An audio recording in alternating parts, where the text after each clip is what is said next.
Et yo tout le monde, c'est Cyclisme 3D, j'espère que vous allez bien. Moi ça va nickel. Aujourd'hui on se retrouve pour une toute nouvelle vidéo sur la chaîne YouTube. Et comme vous l'avez vu au titre à la miniature, aujourd'hui c'est la suite de la série sur notre pro leader du jeu Tour de France 2026. Mais avant que la vidéo commence plus en détail, n'oubliez pas de vous abonner, d'activer la cloche de notification, de liker, partager, commenter et de venir me rejoindre sur Insta et sur TikTok, c'est Cyclisme 3D. Dernière vidéo de pro leader sur ce Tour Rhône-Alpes et aussi la dernière vidéo avant le en pro leader sur avant le Tour de France en temps réel. Bon, il pleut sur cette étape, on a été lâché très tôt. On a été lâché dans la précédente ascension, dès le col de la Madeleine avec notre coureur. On est en 35e position. On a eu Consoni qui nous a un peu protégé. Mais ça a été compliqué.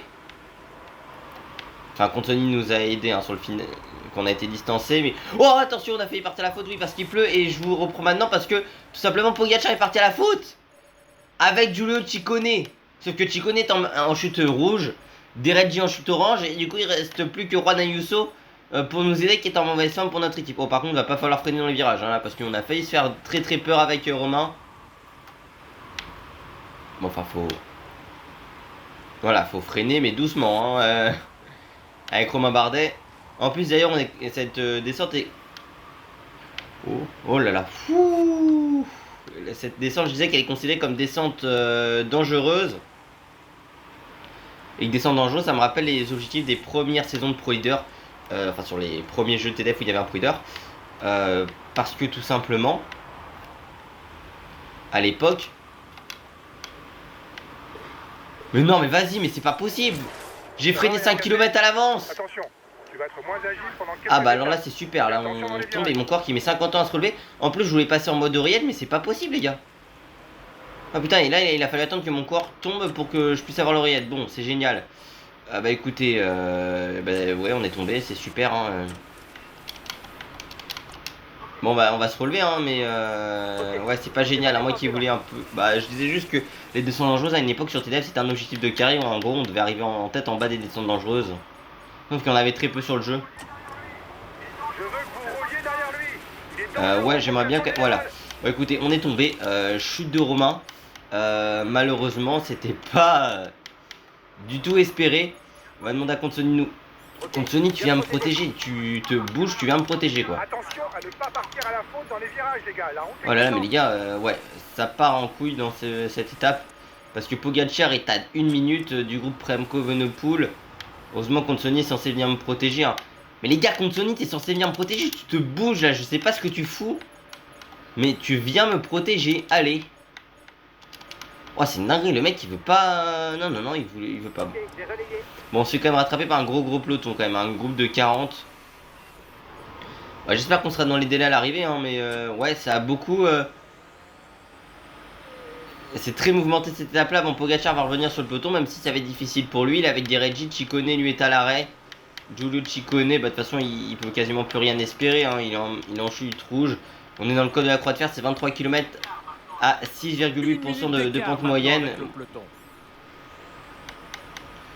Mais Ciccone est irrémédiablement distancé. Pogacar va quand même revenir. Ce qui donne à Ayuso des Reggie West en tant que coéquipier, donc ça c'est plutôt pas mal. Il y a encore Tom Skjons à nos côtés. Ciccone, je pense... Ciccone va peut-être revenir. Il a pu se sauver, Giulio Ciccone. Là on est plus à l'arrêt dans ce groupe là. En même temps ils sont plus que 25. Bon, il doit plus rester non plus beaucoup d'équipiers. Enfin il doit rester Del Toro aux côtés de Pogacar et Almeida. Mais bon, quand même nous on est quand même dans ce groupe toujours de plus de 40. Même on est combien dans ce peloton là? 40, ouais, c'est ça. Bon, nous ça va être très difficile. C'est surtout la chute orange en fait vraiment qui m'a énervé. Parce que je freine 50 ans à l'avance. Juste avant j'essaie d'aller dans l'oreillette. Et on glisse. Bon, écoutez, on est parti à la faute. Voilà, et par contre, à Ayuso d'abord ils sont plus que 17. Mais tempo énorme qui a été mis en place ici. Mais Del Toro et Almeida, mais mec, votre leader, les gars, votre leader il est tombé aujourd'hui et ouais. Je sens que ce Tour Rhône-Alpes va être compliqué pour notre équipe parce qu'Ayuso va être distancé, je pense. À moins que, ouais, non, s'il laisse partir quand même Félix Gall.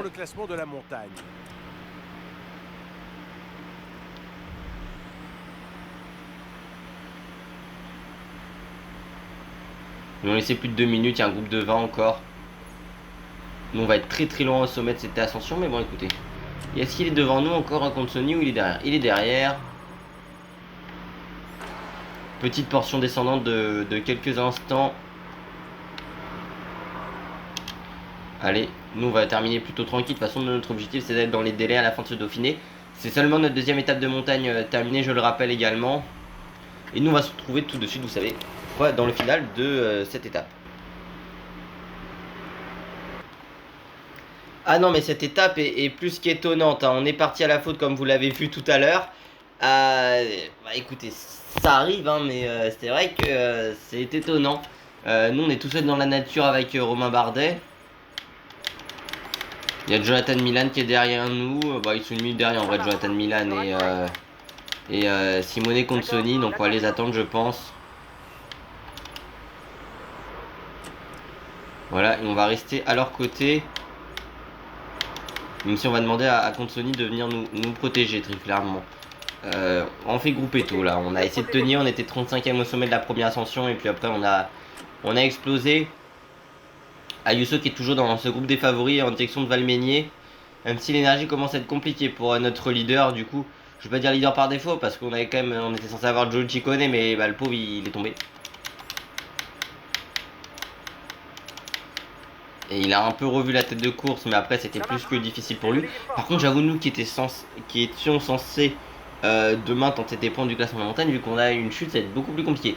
Au moins, on n'a pas une chute rouge, mais bon, quand même. Valmeinier 1800, 16 km 400 à 6,8% de pente moyenne. Bah écoutez, on est voilà avec être contre Sony, on fait une ascension à notre rythme. Bah j'ai envie de dire, on a Jonathan Milan aussi, hein, Wellens.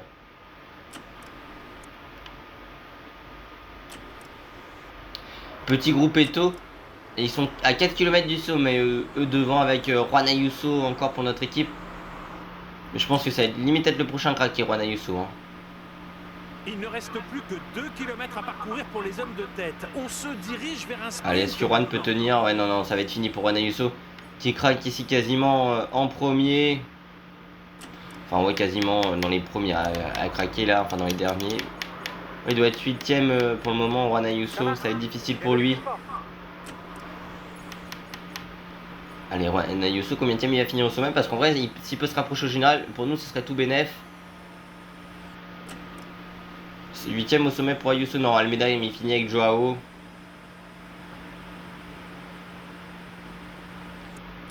Écoutez, nous, on va plutôt finir tranquillement. On revient sur Jonathan Milan.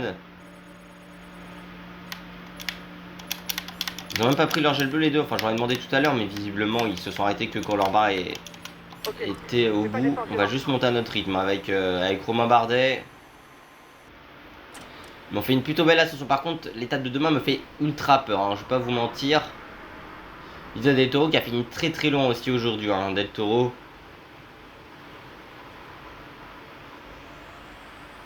Écoutez, c'est une étape de plus dans les délais. Ce sera notre deuxième étape de montagne terminée en carrière. Et ça, c'est quand même sympathique. On finit avec brio Roland. Tiens, ça nous rappelle les deux anciens pro leaders sur ce jeu. Avec Bourman, on est avec Geoffrey Bouchard, Florian Stork, Blackmore, un ancien vainqueur du Tour de l'Avenir. Là derrière nous, c'est qui pour IF? Nelson Paules. Voilà, on finit dans un plutôt bon groupe. Au-delà de la 60e place, mais c'est quand même plutôt bénéfique. Enfin, c'est plutôt intéressant ce qu'on a pu produire aujourd'hui. On sera dans les délais. Une fois de plus, sachant qu'on est au plus bas de notre forme, on a essayé de s'accrocher, mais de toute façon, l'objectif, on le sait, hein, ce Tour Van Rhône-Alpes, c'est de progresser.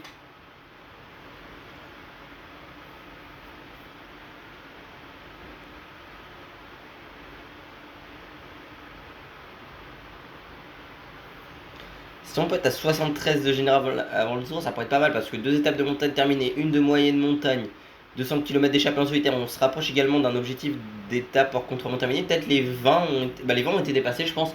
Et plus un deuxième catégorie, les deux objectifs concernant une troisième, une quatrième catégorie et un sprint intermédiaire, c'est plutôt pas mal. Ce que l'on a pu produire aujourd'hui, enfin sur l'ensemble de cette semaine d'épreuves. Il neige ici à Valmeinier avec Remco qui s'impose. Le jaune pour Remco, le vert pour Remco, le maillot de la montagne pour Henrik Mas et le maillot blanc pour Oscar Onley. Pour la formation de Net Company Neos. On est à notre place. On visait un top 10 et vous avez fait le boulot. Victoire de Remco Evenepoel, le belge de la Red Bull Brandsburg en 4 heures de minutes et 29 secondes avec 10 secondes de bonification pour lui. Mais regardez, Lipovic, Pogacar, Jorgensen, Peizzaria, Rensman sont partis à la faute. Ciccone aussi, des Reggie West, Isaac Del Toro, Est-ce qu'on a eu des abandons aujourd'hui? Non, on a eu des hors délai par contre avec Rasmus Stiller, Press Pedersen, Rex, Dillier, Haller, Uens, Master, Dank, Samuel Leroux, De Jong et Schwarzenbacher. Du côté du classement général, c'est toujours Remco Evenepoel à 24 ans 53 minutes et 21 secondes pour le Belge de la Red Bull Bronsreux. Du côté du classement numéro grimpeur, 30 points pour Enric Mas, le coureur espagnol de la Movistar Team.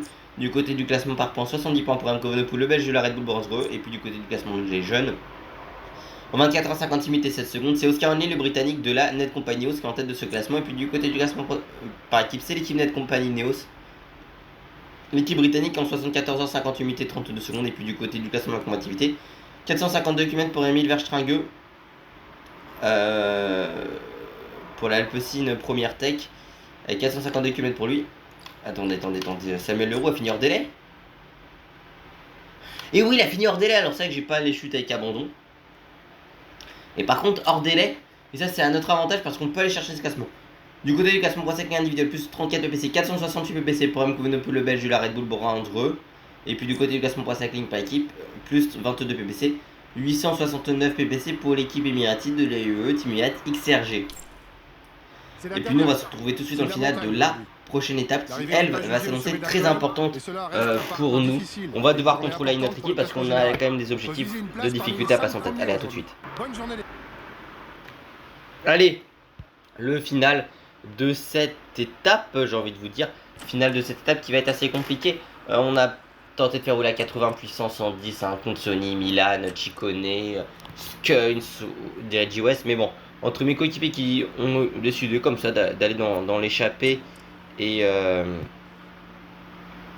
ouais, il y en a, ils ont décidé de partir dans l'échappée, donc j'ai dû les faire relever. On n'arrivait pas à le récupérer au-delà de la minute, même avant la première difficulté, donc ça m'avait un peu énervé. Enfin, avant le premier, deuxième catégorie, donc malheureusement, j'aurais demandé d'arrêter de rouler. Ce qui était très embêtant, vous en doutez bien, parce que avec notre coureur, ben, on n'a pas cet objectif qui peut encore avancer, quoi. Mais bon, on est là avec Romain Bardet à l'avant de la course. Enfin, à l'avant de la course, on est distancé, mais je veux dire, bon, on s'accroche. Vous voyez qu'on est passé en chute jaune aujourd'hui. Ah oui, par contre, c'est vrai que Carapaz est parti. Est-ce qu'on ne demanderait pas peut-être à Dereggi de venir protéger Juan Ayuso? Mais j'aimerais bien tenter quelque chose avec Juan Ayuso si c'est possible. Vous savez qu'on va demander à Juan Ayuso si c'est pas possible de rouler un petit peu sur le sommet avec un rythme de Dereggi et d'attaquer. Voilà, attaque de Juan Ayuso sur le sommet. Voilà, il est très bien parti. Il est parti avec Oscar Onley, Ayuso. Bon, il est à plus de 7 minutes au classement général, donc c'est pas réellement, j'ai envie de dire, l'un des principaux dangers. Même s'il va peut-être récupérer Almeida. Oh, attention, il est parti, oui, mais il n'a pas beaucoup d'avance. Hein. Il a été récupéré par le groupe Pogacar, puis distancé par ce même groupe. Mais il va faire une belle étape, je pense, quand même, aujourd'hui. Il va récupérer du temps à Joao Almeida. Ça, j'aurais pu lui dire d'attaquer plus tard. Bon, il va faire les 5e ou 6e de l'étape, Juan Ayuso. Mais ce serait une plutôt belle étape pour le leader de notre formation, en tout cas sur cette épreuve-ci. 5e, bon, c'est quand même correct, honnêtement. Il récupère pas mal de temps à Almeida, Dereggi aussi qui fait une belle place, Skuns dans le top 10. On en met 3 sur le top 10 de l'étape, presque 4. Et en réalité, nous, ce qui nous intéresse aussi là-dedans, c'est que l'on peut terminer tranquille. Enfin, on en aura au moins un dans le général, mais je veux dire, on peut terminer tranquille avec notre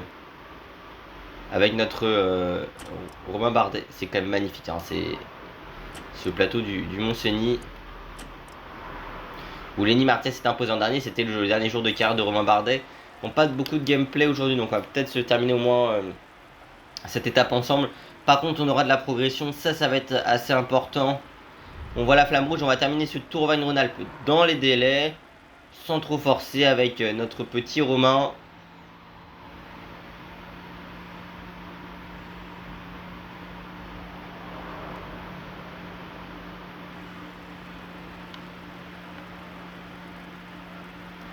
On termine notre deuxième course par étape World Tour d'une semaine. Hein, après Paris-Nice en début de saison, les deux auront été terminés dans les délais. Là, on aura pas mal de up. Alors, bien évidemment, le Tour de France, il faudrait le terminer dans les délais parce que si on fait beaucoup d'échappées, la barre de fatigue va être immense et les délais, ça va être compliqué pour entrer dedans. Par contre, on a l'objectif aussi de finir plus combatif du Tour de France.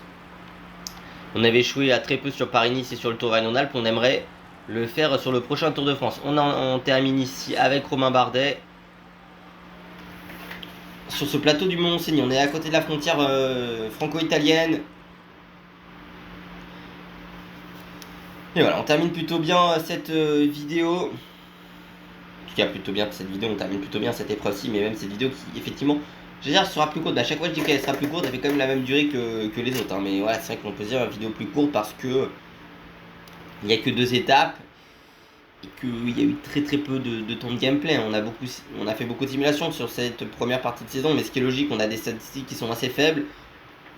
On joue pas la victoire, donc oui, c'est très compliqué.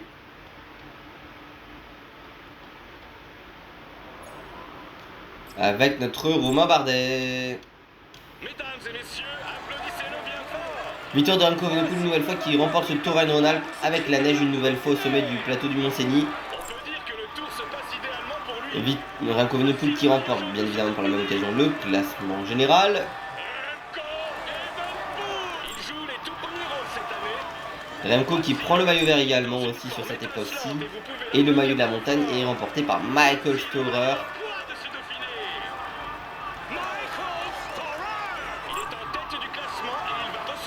Et puis le maillot blanc pour Oscar Onley, le 4ème du dernier Tour de France, le Britannique de la formation Net Company Neos.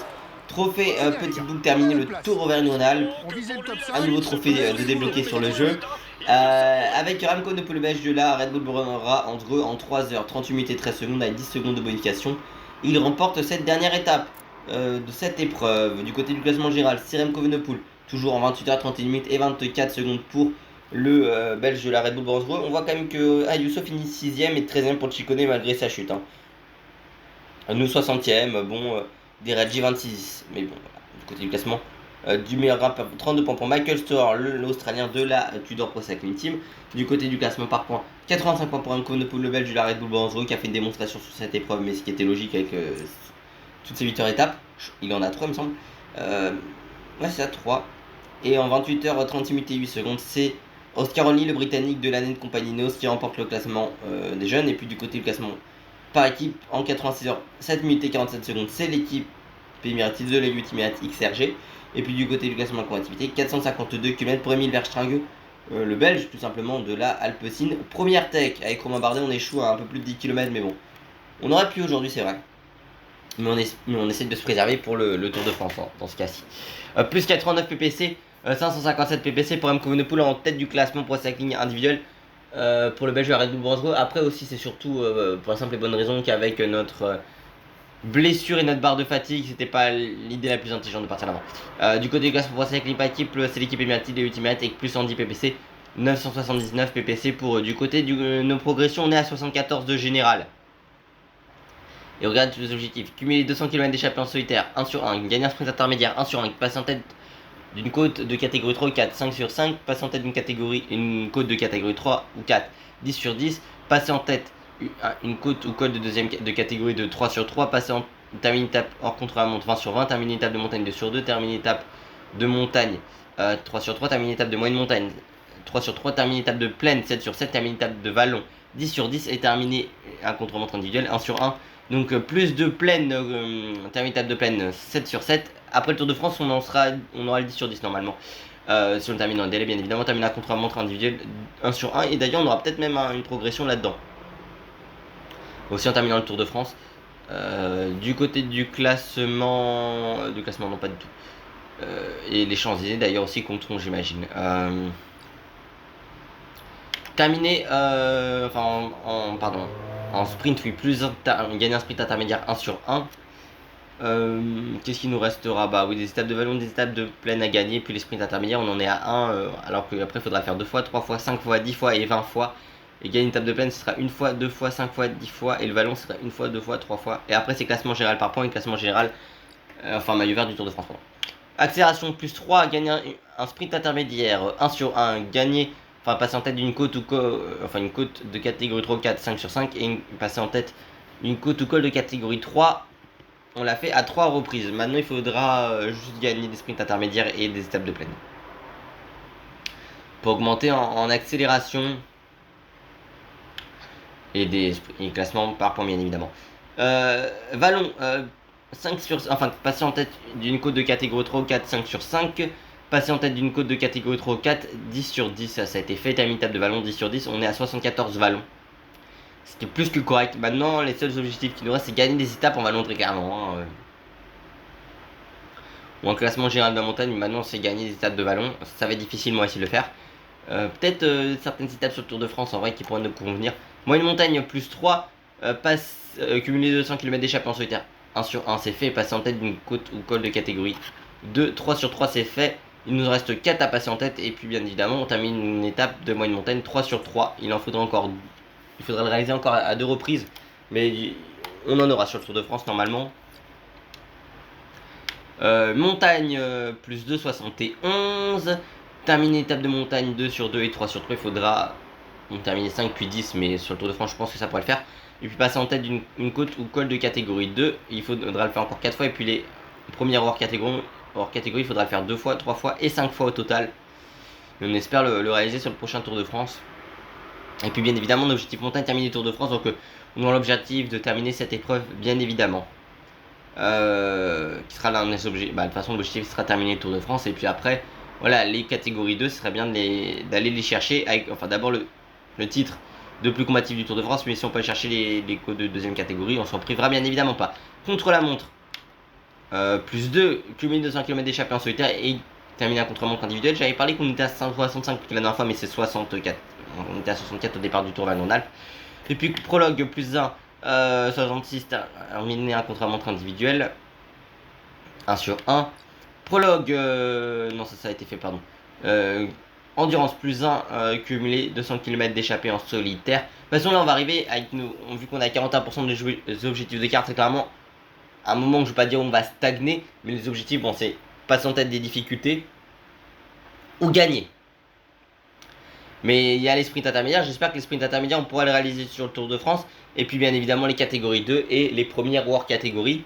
Mais voilà, les deuxièmes catégories, j'aimerais vraiment le faire assez rapidement, il nous reste 4 à passer en tête. Et j'espère qu'on pourra le réaliser lors de la prochaine vidéo. Je sais qu'il y en a sur le début du Tour, du début du Tour de France. Si on peut le faire sur le Tour de France, ça, plus terminer le Tour de France bien évidemment, parce que ça nous ramène énormément de up. Parce que on termine tout simplement des étapes hors contre-la-montre, des étapes de plaine, de vallon, de montagne, moyenne montagne et des chronos. Et d'ailleurs en chrono par équipe on en aura un sur le Tour de France, ça tombe bien, ce sera un objectif. Par exemple, un chrono individuel on prendra plus 1 ici, on pourra prendre un plus 2 contre la montre, ce qui pourrait être pas mal. En prologue plus 2 également.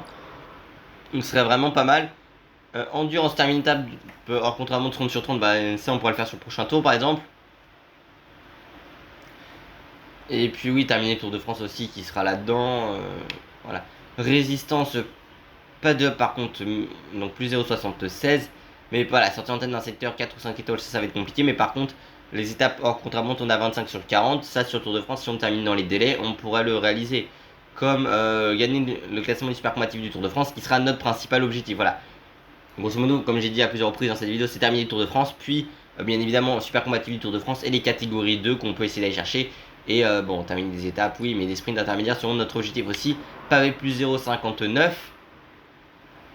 Ça, il y aura que les Champs-Élysées pour qu'on progresse. À moins, terminer une course avec des secteurs pavés, donc les champs compteront. Agité à plus, récupération B, plus 2. Termine étape hors contre-la-montre 20 sur 20 et termine étape de montagne 3 sur 3. Maintenant, ce sera les étapes de plaine, il faudra qu'on en termine 15. Et puis les étapes hors contre-la-montre, il en faudra 50. Ça sera trop juste sur le Tour de France, mais on aura quand même le retour et l'Open Tour pour y arriver. Et après, c'est terminer un championnat du monde ou le Tour de France, on aura un objectif très clairement en récupération. Les étapes de montagne, il faudra en faire 10.